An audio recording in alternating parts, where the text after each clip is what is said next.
Hey, it's Bige and Nichole, and we're back with another episode of Your LexPD, and we are here for season 3. I love it. Season 3. Who would have thought when we first started this, right? But we've had a great time with it, and we appreciate everybody. We appreciate the chief and all the chief staff for supporting the project. We appreciate all the people that have been on the project with us, all the different interviews that we've done. And LexTV, I know we mentioned them at the end of season 2, but LexTV does a phenomenal job. What a team they have, and what a team when they work with us.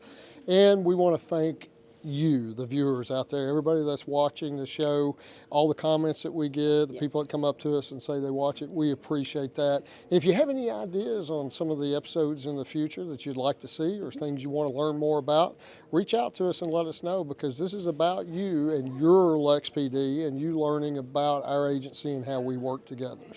And I would love that. And so this season, we're kind of going to focus on public safety partnerships. So we're going to start off this season with E911. Yeah, and that's when we talk about partnerships, we're very blessed in Lexington with all the different partnerships we have, both within the Lexington Fayette Urban County government and then also just in the community itself.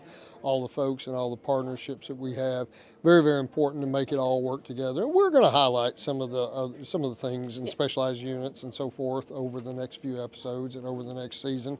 But yeah, that partnership and the one we're starting with today, that's where, I remember when we did the patrol episode, I said it all begins here. Well, it actually almost always begins there, because it begins when you call 911 and the folks that you're going to be talking to and how they're going to dispatch that, whether it's a police call, fire call. So I'm excited about talking with our enhanced 911 center today on Your LexPD. So let's go talk to him. Hey, and it's Bige and Nichole, and we are back, and we are here with some of the people that work at E911. So we are going to talk to the director, Miss Janelle Patton. How are you doing today? I am doing fabulous today. Thank you for asking. So glad to have you here with us today, talking with us. To be here today. So you are the director of E911. Can you tell us how you came to be in that position? Yes, it's been a long road. I started in 1999, the year before the world was supposed to end. And I started as a police dispatcher. I took a promotion to supervisor. I enjoyed that position as well, and I became a PSAP manager. And then ultimately I became the director in 2021. Nice. Well, congratulations on your promotion. Thank you. Thank you. So what does, I know I say E911, what does the E stand for? E stands for enhanced. And what enhanced means, you're able to get location information. So when a call comes in, of course, you're going to get a phone number. Enhanced, it actually shows the latitude and longitude in case the caller has difficulty providing that location information. It's also integrated now with GIS mapping systems, which makes locating people a lot easier. And I think Lexington was one of the first E911s in the state, is it right? It was. Okay. It was. All right. And that's very significant, because you all get calls all the time where people don't really know where they are, particularly if they're not from Lexington, if they're on the interstate, things like that. So that helps maybe save somebody's life. So. It does. And now with AI technology and just all of the cutting edge technology, we're able to do a whole lot. Well, when you look in this room, now you haven't been around as long as I have, but you do remember the old 911 center. And so things have changed a lot. I think everything at one point from the police side was contained at police headquarters downtown, and the fire department was over at Station 1, I believe, at one point. Yes. So, and when did all that change, and has it made a big difference? It all changed in 2015. Fire department dispatchers actually came to police headquarters, and we all started dispatching out of that location. In 2016, we moved to this brand new facility. and it definitely has made things better. Having everyone in the same room when an incident occurs, it's vital to communication. And this building is unique in that it has everyone that is really providing a customer service response in the event of an emergency. We're all here together, so it definitely has made a difference. And it's obviously state of the art. Oh, yeah. All kinds Yes. of stuff. First time I've been over here. So if for anybody out there that maybe is thinking about being a telecommunicator, being a call taker, dispatcher, what kind of training goes into that? And you've got a lot of personnel. I don't know, how many personnel do you have? I have 81 personnel. Okay, and so I'm sure there's a lot of training involved. There is a state mandatory training that you have to be a certified telecommunicator in the state of Kentucky. And that right now is 4 weeks of training at Department of Criminal Justice Training Center. That teaches you the basics of being a telecommunicator. There are a few cities in the state that split the duties up. Lexington is one of those. We have call takers and we have dispatchers. Of course, call takers are talking to the citizens and dispatchers are talking to responders, and that is strictly due to volume. So some of the smaller agencies, they do it. One person dispatches and does the call taking as well. But we are hiring right now. So if you like a fast-paced environment, you want a steady career, you want to provide a service to citizens and responders, it's a great career. It's a great career. Awesome. So when should people call 911 and when should they not? I know it seems like, yeah, you call 911 for emergencies, but Yes. In life or death emergencies. And also times when something is going on criminally.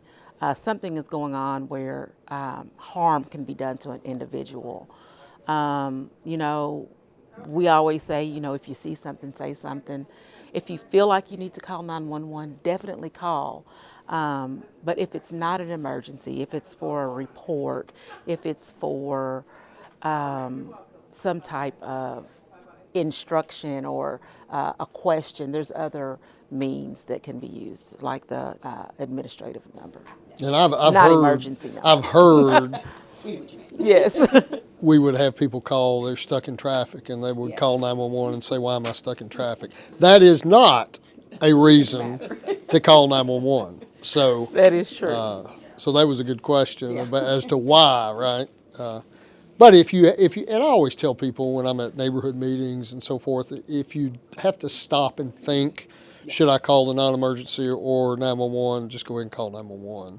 If it's close enough that you really don't know if it's an emergency, it may be. So now we are here because you had mentioned call takers. So we are here with Michelle Haynes. Thank you for joining us today. You're welcome. And so you are a call taker, correct? Yes. So can you tell us how you came into your position?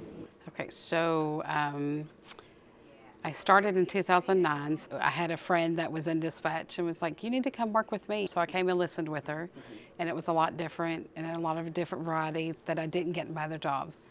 well, you know, when people call 911, many times, it's the worst day of their life. Something tragic has happened, something significant is going on. They're not always in the frame of mind that they live in. So you as a call taker, I'm sure you've experienced some unbelievable things that you've had to deal with over the phone, talk people through, encourage them, support them until first responders could get there. So what would you say about your job? What is it? I mean, obviously it has to be stressful. It is stressful. Sometimes you laugh with the callers. You know, they'll call me like, I don't know who else to ask. And it'll be like the weirdest, smallest thing, or it's something simple. Like I helped a guy get home that was in a motorized wheelchair and lost his way. He literally just needed to keep going straight. And I just stayed on the phone with him, and I got a compliment from it because he was very thankful. Right. So sometimes people call in and they're freaked out and they're young and they just had their first accident, and you just calm them down. So not every call is going to be highly stressed or terrible. I had a really terrible one just about 20 minutes ago. But it balances out, and sometimes they're thankful, and it makes you appreciate, hey, I got to help somebody today, or my life has a purpose, my job has a purpose. Well, I know on patrol, we appreciate it. So how do you all prioritize, and I guess, the calls that you do get? Because some people call and they think, oh, I talked to the dispatcher, and I was like, you did not talk to a dispatcher, you talked to a call taker. So They don't understand the difference, and a lot of my friends think I work in dispatch, because they don't understand the call taking and dispatching. So when people call 911, they expect a response right away. Whether it's 911 or administrative, we are the same people. So even though you don't have an emergency or you do have an emergency, we're going to prioritize how we need it. So yes, if you're in a car wreck and you're on the shoulder and you're out of traffic, it's going to be a lower priority. The higher priority calls are going to be if you're in traffic, you could easily get hit. Sometimes we've been doing high priority for welfare checks on individuals because it's been so cold. So they're worried about the homeless that have been out in the elements for a long period of time. High priorities are like if suspects are somewhere, like if a crime just happened and the suspect still might be around, or a domestic violence situation where the person that they were arguing with might be around, they'll put them in danger. So those are high priorities. So other than just prioritizing it, then you have to make the decision whether it goes to a fire dispatcher or a police dispatcher. Is that right? Correct. Okay. And sometimes we have the capability to put them both on a call. Okay. Which I guess like an accident with injuries or... An accident with injuries will definitely send fire department and police. Okay. I had a call several years ago that the young girl had an accident and she was hyperventilating on me. And it was a non-injury accident, but I ended up sending an ambulance because I couldn't get her calmed down, just to make sure she was checked out and okay. So sometimes, we had to the call because, you've got police going and then all of a sudden they say something, and, oh, there's blood on their face, or that they might have an injury, might need to get checked out. So we just send the fire department too. So when you call 911 and you hear 911, what's your emergency? That's you. Yes. What do you want to hear? What are the questions that are I very, need to know very the important? location of where you're at or where your emergency is. Okay. That's number one, Yes. right? Because if we don't know where to go. We have wonderful maps that can almost pinpoint exactly where you are. But if you're in an apartment, I can't tell what apartment you're in. Okay. So the big thing is a lot of people don't know their apartment numbers. So, I have to have them look at the door or look at their mail. So it's a good idea to just know your address. And depending on the capabilities of the phone, if it's an older phone and not the best service, I might can get close, but I don't think it's where they're exactly at. So it's a good idea to always know your address, always know your surroundings. We get a lot of people say, I'm not from here, but if you can tell me like what business you're around or what you see around you, I can pinpoint usually where you are. I grew up here, so I'm very familiar with the streets, and we have this wonderful thing called Google Maps that we can pull up. Okay, I think you're at the Speedway and something else, so I can pull up the map and make sure I'm correct in my head, or somebody that's not from here that works here can figure it out. So you don't necessarily need to know the address, but you just need to tell me what you see, because I don't see what you see. So you tell me what you see, and we can figure out where you're at. I'd like to interject just for a second, because Michelle, she does a great job. And a lot of times callers, they don't understand why we're asking the questions. They just want to say, just get me somebody out here now. Well, we're asking those questions, number one, to keep the callers safe and to keep the responders safe and keep them apprised. We are dispatching when we get the location. We have the capability to keep adding to the call, so responders are actually on the way. We just want a picture of the scene so we can relay that to the responders. So you're typing information in and the dispatcher's already getting it. Yes. and talking to either the police officer or the firefighter before you get off the phone. So it's not one of those things that we're not going to send anybody until we get off the phone. Right. Okay. Right. All right. Sometimes they're still on the phone. arrived on calls and Yes. they still have the call taker on. I'm like, oh, it's Officer Owings, I'm here. And they're like, okay, I'm gonna let you go. And I'm like, oh, that's nice. I stay on the phone with them because they may be freaking out for We whatever keep them reason. calm, or situation changes. You know, when we first get the call dispatched, the person's in the house and now they're down the street, and so the officers need to know that. And everybody thinks because we ask questions, yes, we're not coming, but it's because we are coming, and we might get to you faster. The more questions you ask, the better location we can get, the quicker you can get response. All right. Well, very good information. Lexington is blessed to have the 911 system, the enhanced 911 system that we have, and the folks that work here. I've been around for a long time. There's still a few voices that I remember from back in the day on the radio, and understanding the importance of what you all do for both the callers and both for the first responders as well. So we appreciate everything you do as far as coordinating and being the director of the Enhanced 911 and everything you do as far as being a call taker. So thank you all very much for joining us today. Thank Thank you you. for having us. Thank you. And we are back, and we just talked to the E911 director and the call taker. So now we are going to talk to Jessica Carreras with dispatch. So can you tell us how you became a dispatcher? Started as a call taker for about 6 months, then got promoted to a telecommunicators senior, police dispatch. And I've now been doing that for about 3 years, been here about 3.5. You So like it? love it. It's interesting, you never know what you're gonna get from day to day. Yeah. Well, we talked to the call taker, and the call taker is the one obviously dealing with the person that is having the emergency and the stress that's involved with that. But you're our lifeline as far as making sure that the officer knows where to go and making sure that the officer is safe and maybe gets backup or whatever they need. So what are some of the things that you have dealt with that are some of the stressors in your job that can make for a difficult day? My biggest thing is responder safety. I want to make sure everyone goes home at the end of the day, regardless of how I feel, what I'm going through, leave it at the door. Biggest thing for me is location. I don't really mind what you're doing, who you're out with, just let me know where you are. Because if you yell for help, if you start chasing someone, shots fired, because I've had those calls before, those will just pump the adrenaline, make your heart stop, and you really just want to get there and get people to them as quick as possible. And as a patrolman, that's Yeah. that's what I train my recruits or probationary officers. Was like, location, location, location, location. Yes. Because whatever the last location you gave is where they're going to send help, and you may be 5 blocks from there. Yes. So that car is not stopping. Give every block that, oh, we're turning here, we're turning here. Oh, we're in this parking lot now, and they'll update your Yes. location. So location is very important for us as well. Yes, if I have to, we're going to hold the traffic until we get someone to you if we can't find out where you are. Yes. That's been a trend today because we talked about the importance of who's calling, making sure that you give us location, but it's also the first responders obviously knowing our location as well. So. Yes. So and we talked a little bit about the training involved in this. So you went to, you go to Richmond for a period of time? DLCJT for Okay. 4 weeks. They certify you and train you on like how to handle stress, high priority calls, radio etiquette, just stuff like that. And we're lucky here in Lexington. Again, we talked about it being an enhanced 911, so that helped. There's a lot more to learn here, I'm sure, Yes. from a telecommunicator side as well. Yes, a lot of information coming at you. So we are here with Paul Hamilton with Fire Dispatch. Thank you for joining us.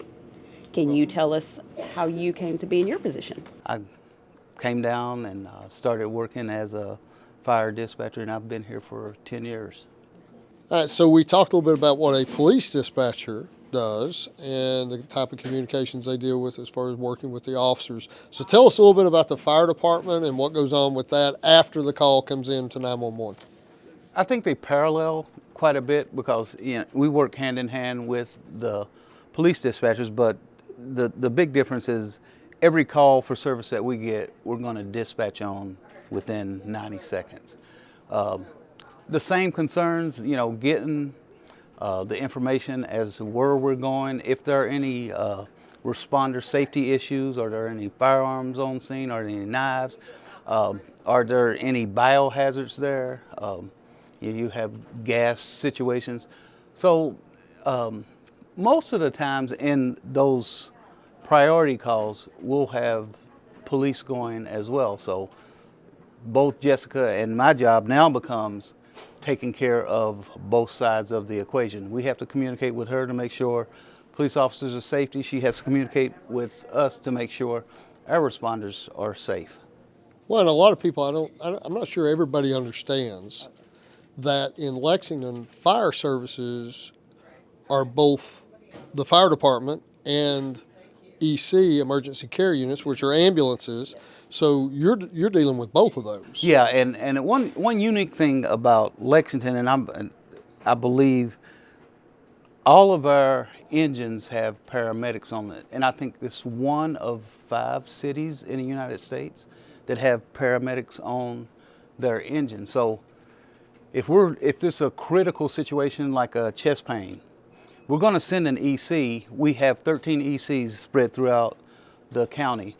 We have 24 first responders that we can send. So geographically, we can get a first responder in an engine or a ladder that are quicker, that has a paramedic on it to start rendering care before we get on scene. Now, Lexington, like I said, is unique in that we're one of 4 or 5, I think, cities in the United States that does that. We get a lot of questions about that. Why are they sending a fire truck? Well, it's because we're helping people before we can get an ambulance there, and the quicker we can get assistance, the quicker medical care can start, obviously the better outcome we're going to have. And we talked a little bit about the stressors of the job. And, you know, the fire department, and as both of you all said, we go to a lot of the same calls. Whether it's collisions with injuries or various things, we go to a lot of the same types of calls.